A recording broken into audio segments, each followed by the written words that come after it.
Estimating with addition and subtraction.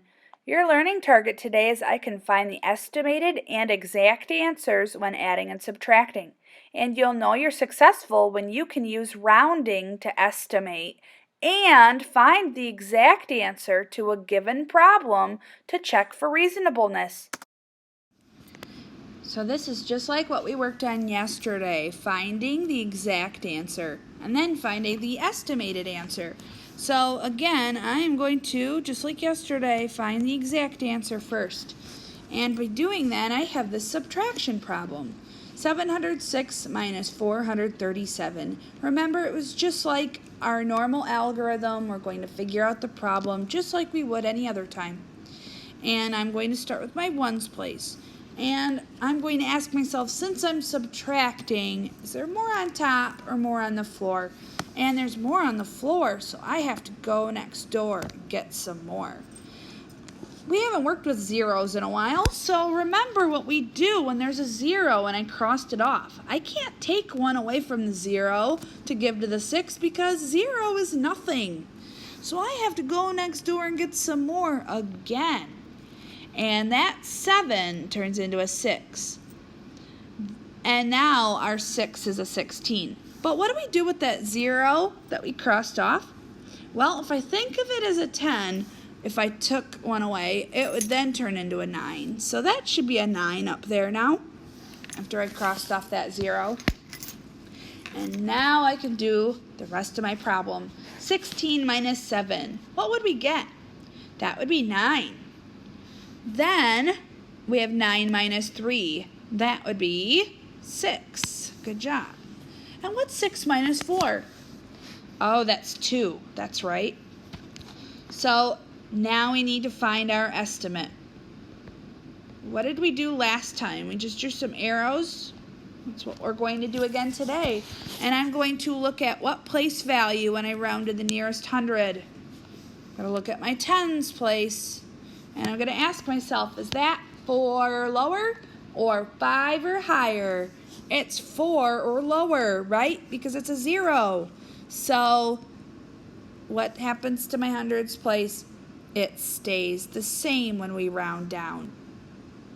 700, okay, minus, well, whatever this number comes to. What's 437 rounded to the nearest 100? I'm going to look at my tens place. Is it 4 or lower or 5 or higher? It's 4 or lower. So what happens to my hundreds place? Oh, it rounds down, which means it stays the same.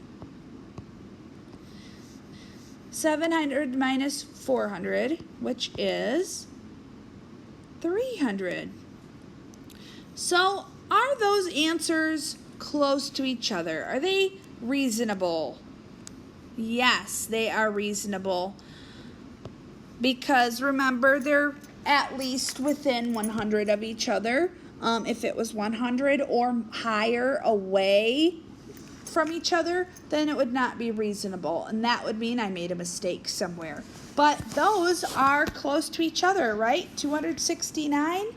All I would have to add is 31 to get to 300. So yes, that makes sense. Yes, it's reasonable. Okay, let's figure this one out. 456 plus 339. Remember, I'm going to find the exact answer. And I'm going to go a little bit faster this time because I'm hoping you're getting the hang of this. So 6 plus 9 is 15. 1 plus 5 plus 3, well, that's the same as 6 plus 3, which is 9. And then 4 plus 3 is 7. Okay, now our estimated answer. Okay, so this is the part that's a little different, as we know, but we just have to round to the nearest 100. 456. Okay, I'm going to look at that tens place. Ooh, it's 5 or higher. So that means my hundreds place goes up by 1. 500 plus what? Let's look at that tens place. That is 4 or lower. So what happens this time to my hundreds place? Ooh, it stays the same. 500 plus 300 is 800. So, are those reasonable? Oh my goodness, they're only, what, 5 away from each other? So yes, that is reasonable. All right, I am going to have us do one more problem, and this time I'm going to want you to try this one on your own. So wait for me to give you that problem so that you can do that. Okay, the problem I want you to find the exact answer to and the estimated answer to is 608 minus 477. I want you to pause the video and try to get those two answers right now on your own, or if you're in class, for your teacher to pause it for you guys to try this out together. Okay, I'm going to find my exact answer first. That's why I hope you did first. And I'm going to look at my ones place and ask myself, is there more on top or more on the floor? And there's more on top, so there's no need to stop yet. And 8 minus 7 is 1. Then I have to go over, is there more on top or more on the floor? My tens place, more on the floor. So I have to go next door and get some more. 6 turns into a 5. That 0 turns into a 10 right now, because that's the first time I had to regroup. Different than the first problem we did, I know, because I didn't have to regroup this time in my ones place. So 10 minus 7 is 3. 5 minus 4 is 1.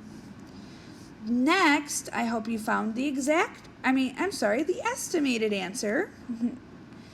And I have to round each number to the nearest 100. So we have 608. Let's look at our tens place. That is 0. So that's 4 lower. So what happens to that hundreds place that we originally had? That rounds down, so that means it stays the same. 600 minus, what will this be? Our 7 this time in the tens place is 5 or higher. So what did you do to your hundreds place? That should have rounded up. Nice job. To 500. 600 minus 500 should have gotten 100. And are my two answers, 131 and 100, are they reasonable? I hope you said yes, that those are reasonable. They make sense. And why is that? Why are they reasonable? Because they're only about 31 away from each other, right? 100, if I added 31, would be 131. So yes, those are close, and yes, they are reasonable. Nice work today.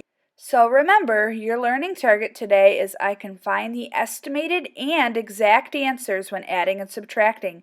And you'll know you're successful when you can use rounding to estimate and find the exact answer to a given problem to check for reasonableness.